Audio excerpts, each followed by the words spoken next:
Good morning. It is still morning, just 11:30. So if you're following our lives, we did a live, Charlotta Cooley and I did a live yesterday at 9:30 and we had some internet issues. So we're going to redo the live.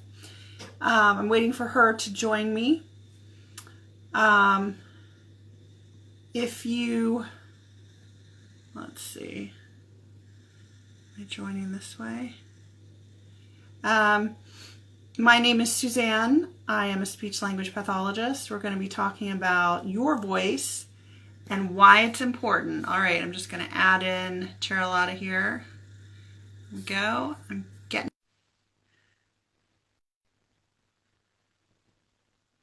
Should be coming on any second now. So we're going to be talking about your voice and why it's important. Hi, Good Charlotta. morning. How are you? Typically, Instagram has decided to use an account that I hardly ever use these days, which is annoying because now my followers can't see that I'm on, but it does do this. I'm not sure why, so it's a little bit annoying. But anyhow, it is what it is. So I'm just going to leave it as it is because at least your followers are following you. How's that? So No worries. We're good. Okay. Good morning, and I'm sorry about yesterday because lovely internet issues, and I've got someone drilling outside my door, so I've got my headphones on, so forgive me. I look like I'm on the radio.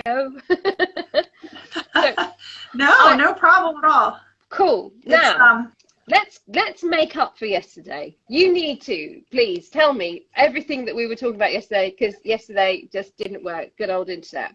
So please tell us, Suzanne, who are you and what do you do? So my name is Suzanne Luft. I am a speech language pathologist or speech therapist, and I do voice and communication therapy. The focus on accent modification and voice therapy for transgender persons. So technically that's called gender affirming voice and communication therapy.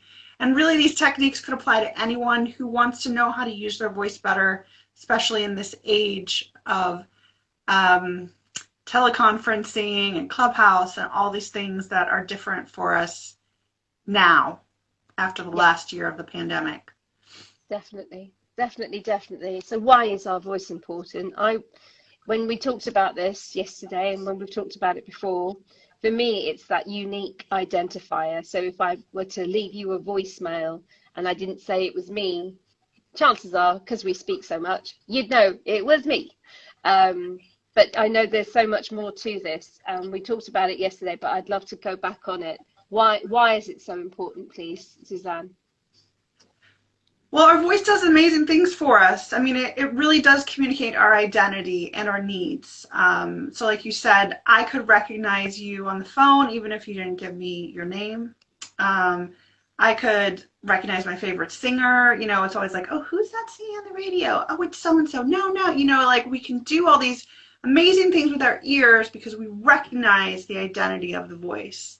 And even if you think back to like when you were a baby, it starts then, right? Mm-hmm. So thinking back to when your daughter was a newborn, how did she communicate with you?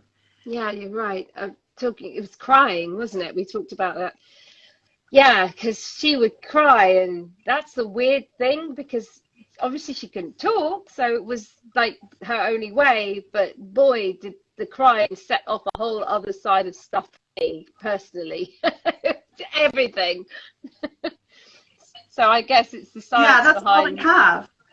Yeah, it's the science behind the sound. Yeah, and it's a very distinct sound because the vocal folds are really tiny, and their bodies are made a certain way for the resonance. So, and that sound has some profound physiological reactions for a mom if you're a nursing mom, right? Like it's very startling and it's not uncomfortable. And it could even happen if somebody else's baby cries, you know? It's some powerful hardwiring that happens in our bodies, and it starts at birth, you know? So this is an amazing tool that is connected to how our brain works, our neurological cranial nerves system. So it's really awesome. I could talk about that forever. But in terms of identity, what do you know about someone, an adult, who's speaking? But what kinds of things might you know just from talking to them on the phone, a total stranger? I can tell you from a story I probably didn't tell you before. I would sell industrial cleaning chemicals as a job, as a summer job. And I believe they were eco-friendly, and my heart and passion was in them. It was only later that I found that they perhaps weren't so eco-friendly. But the one thing I recognized was when I was pitching to cold customers, I'd have to ring up garages. I realized if I smiled, it made the other person smile. But the thing I did, which I do a lot, is I pigeonhole people because they pigeonhole me into what accent, where they're from. I also have obviously preconditioned ideas of how certain people are. So that just happens. I think. So seriously, we make a hell of a lot of presumptions, don't we, within so many seconds of hearing someone's voice. And it's quite We startling do. when you list it. And so again, it's like a powerful identity tool. And sometimes you might feel judgmental, but in a lot of ways, judgment is a safety factor, right? Like you could probably tell if someone was lying to you, Yes, like maybe this that's is a true. scam artist. But you definitely would pick up on age, first language, accent. You'd pick up Yeah. on gender, of course. You might pick up on how they're feeling. Are they having a good day or a bad Yes. day? So Yes. we're going to talk some more about why that is, but also talk about the voice in terms of what if you are a transgender person and you want to change the way your voice sounds, Yeah. right? Yeah. I mean, that is a big part of identity. Yeah. It's not like And there's some this. key things that I work on, which is basically the way our voices are produced. So for a speech therapist, you might work on these three things with almost anyone, with a child or an adult, someone that's had a stroke, someone that's been in the hospital and is just really weakened by that experience. And it's basically breath support, so your diaphragmatic support and your breathing, Okay. the phonation or the pitch, so how your vocal folds are functioning, and then the resonance, which is how everything vibrates up here in your throat, Okay. in your head, Yeah. your mouth, your sinuses. Yeah. So it's So, quite a system that we have going on. It's like this. It's like I know you joke, but the knee bone's connected to the X bone and the X, but they I guess everything has to work in a systematic way for it to be for us to be heard. I suppose that's it the is. Well, you simplest do way. see the same system in musical instruments. So I like to talk about how we're like a wind instrument. We're kind of like an upside down saxophone. So you have the breath support coming from the diaphragm, and then instead of buttons to change the pitch, we just have this magical neurological system that changes the length of the vocal folds, right? Right. And then our head, rather than having the bell of the saxophone, we have a very unique resonance space based on our bone structure, the length of our throat, even our height can impact what our voice is going to sound like. Um, and so because it all works together like that, there are things we can do to change how your voice sounds. When I'm working with someone for voice therapy, I think it seems counterintuitive to people, but I start out with a lot of breath work. Okay. And the reason is it's like the fuel for your voice. There's no way to get around it. You might know if someone's not feeling well because their voice sounds weak. Why does their voice sound weak? Well, because they're too tired to take a deep breath, right? Okay. So you're breathing in the shallow bit here. Is that what you're saying? I know from my yoga that we get told to breathe from our belly, which I remember thinking that's weird when I first heard it. But there's a lot to be said for that, isn't it? It's not just about relaxation. It's about having a better voice, I guess. Am I right? Well, it's the fuel, it's the power, yeah, behind the voice. So we all are stuck in this world of sitting at a computer or maybe in our cars. And when you do that, you fold the rib cage over. Okay. Pretty soon you're breathing only in this upper half of your torso, and you're not getting the deep support of the diaphragmatic breathing. And it means that you don't have as much air, it's not being used as efficiently, and it can cause tension. Okay. So yeah, like the knee bone's connected to the thigh bone. Well, these muscles here across your torso and your shoulders go, that tension then goes in here, and it just keeps going in and into the vocal folds, and they're just little tiny delicate muscles. They can be damaged. So this is why I'm so careful to start with breath support, the Okay. breathing, the respiratory support. Right. I know you've mentioned before, it's like when you come back from a football match or a concert, in my case, because I always think I can sing as loud as the person singing on stage, right? The next day, it hurts because I clearly don't have their voices. Yeah. Well, we have this habit of thinking I can make my voice louder if I just tighten these muscles, right? But Hmm. it actually does make things worse. Probably what you have if you go to a football match and you're cheering a lot, what you've gotten is a little bit of swelling in the vocal Okay. folds, Right. and that is temporary, hopefully. Um, if somebody really just pushes the vocal folds too much, they can get a vocal hemorrhage, Oh, wow. which is, yeah, which is what happened to Adele, I think. Oh, yeah. And she uses a belting style. Yes. Frequently, popular singers are not trained. I mean, they just are natural. I love Adele. I think she's amazing. Yeah, me too. But these things happen, especially when you're under pressure to Hmm. perform.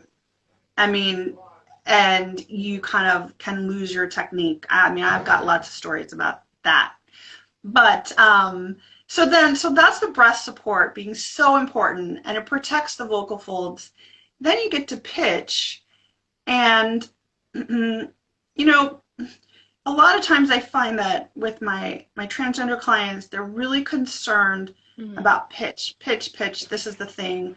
And there's apps out there that say will tell you what your speaking pitch is, and and some of them do like pink and blue, and then they'll analyze your voice and say, well, you are in the masculine pitch or you're in the feminine pitch, which I mean, I appreciate that they're simplifying it, but that can be really damaging if you think that it's all about pitch, because it's not.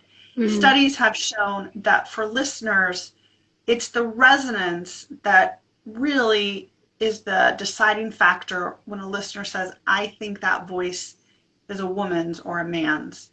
Okay. I guess So, I was going to say that's really tricky for people who are going through a transition between sexes because you want to be believed to be the person you're projecting outwardly, and your voice, it's all very well putting on makeup, changing your physical anatomy and how you present yourself, but if your voice doesn't match, that's when they come to you, right?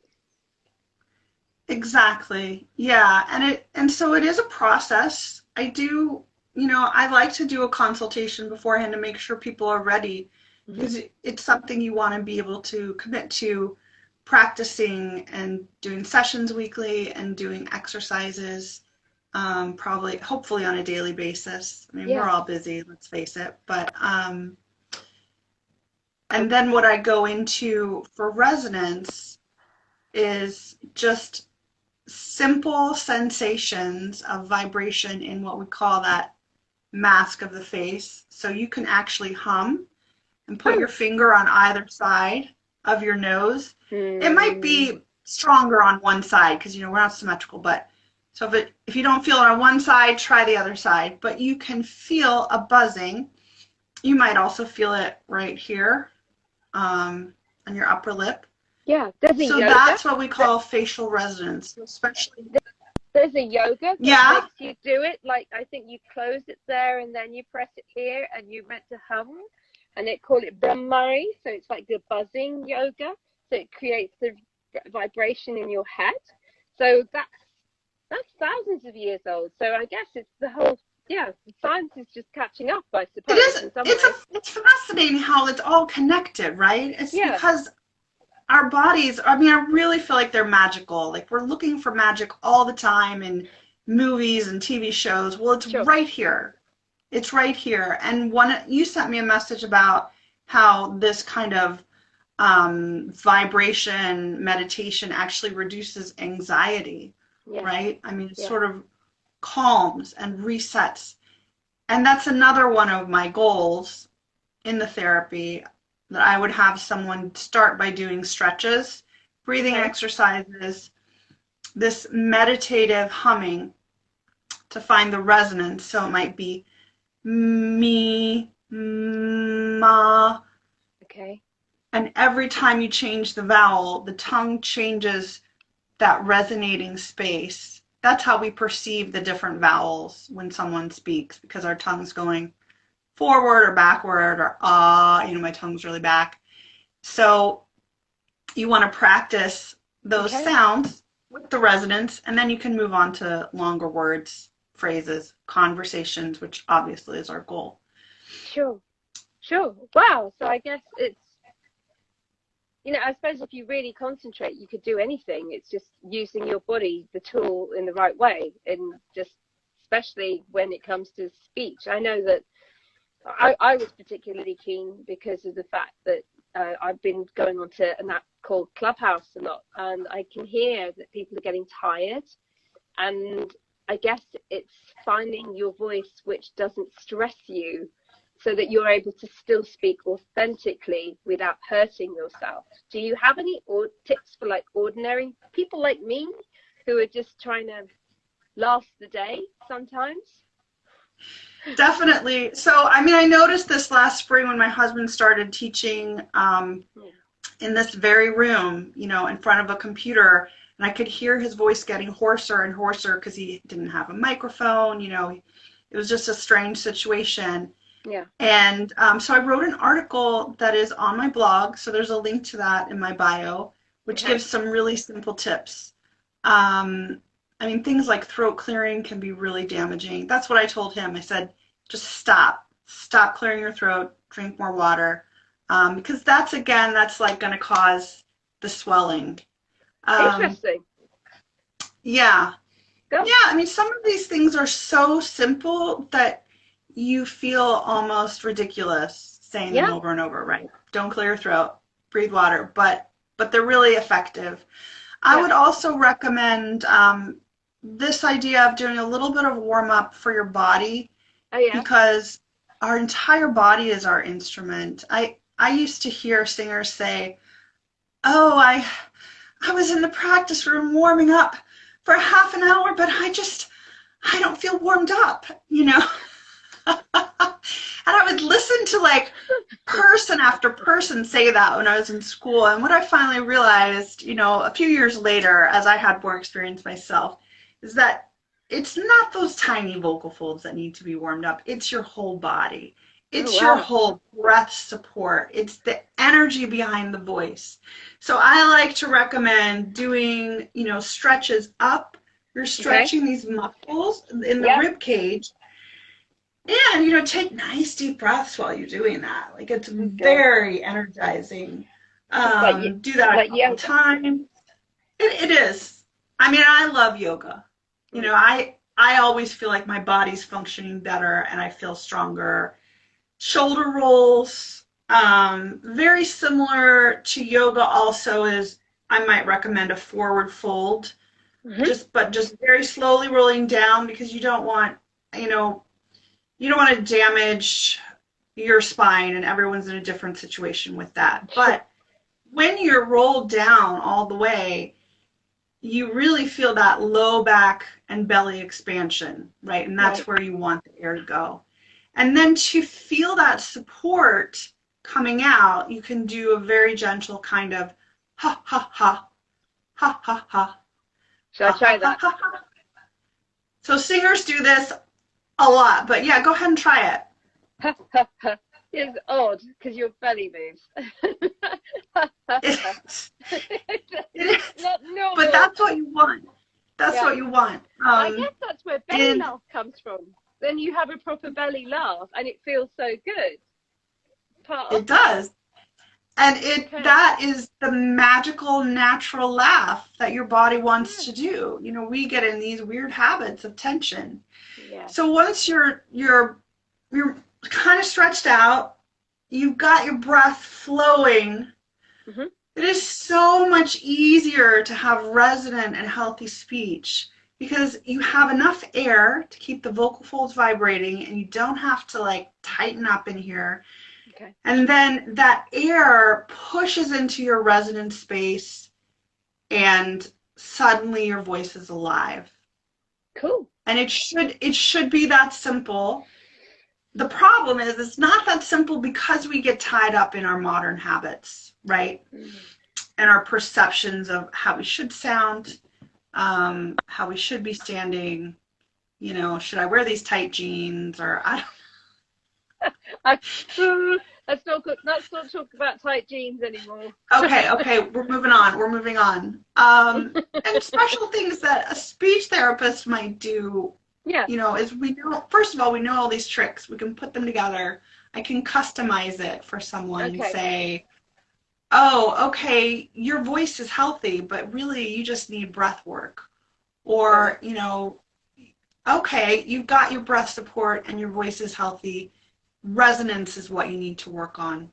Okay, so you Um, actually you suss out, you work out upon consultation which bit of the voice needs help, and you can help with that.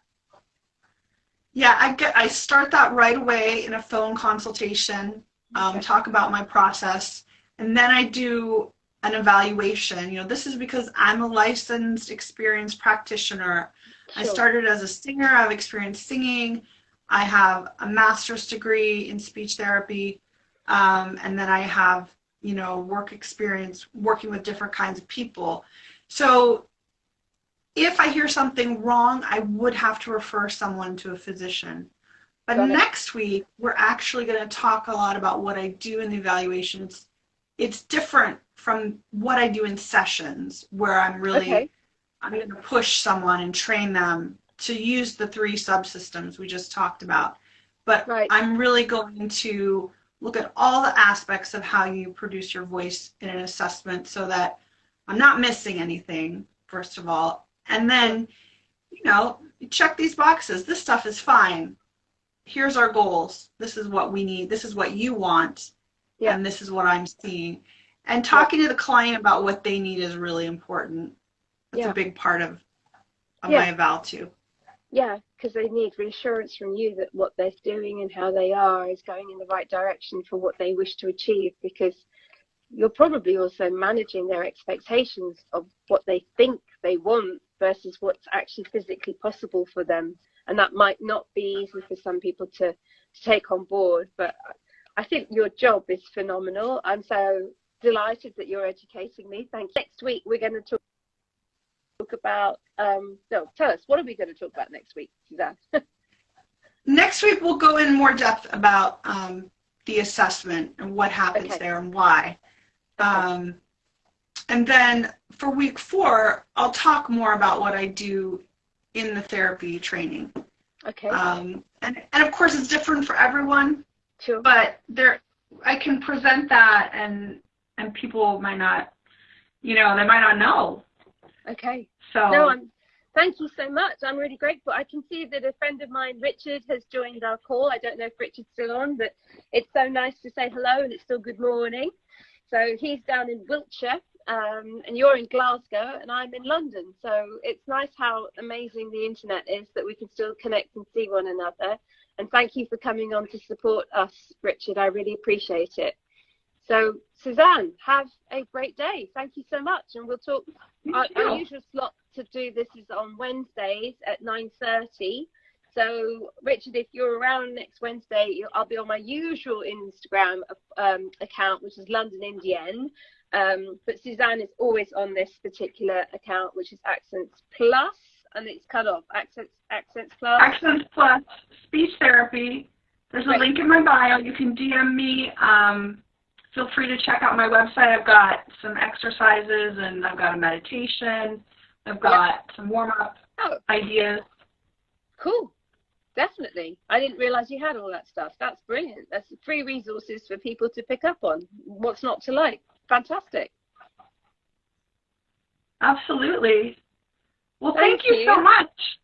And I'll look forward to talking to you next week, Charlotta. Yeah, likewise, Suzanne. Well done. Thank you so much. We'll speak next week. Take care. Bye. Of course. Take care. Bye. Bye.